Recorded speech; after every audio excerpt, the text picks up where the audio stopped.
So what would have happened if God's original intent was actually outworked and fulfilled? We could think, well, we'll look in the Bible and we'll see what the Bible says about what God did in the beginning. Well, that must be it. That was only the beginning, wasn't the end. So God is energy. His energy is the energy in which all things exist. His energy is the energy by which all things are held together. For in Him we live and move and have our being.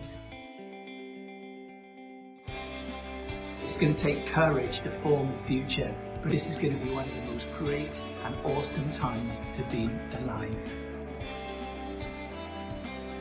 The thing that the Lord is doing right now, no nation, no government, no religion, no man can stop it, because it's being sovereignly initiated by God from the heavens down to the earth.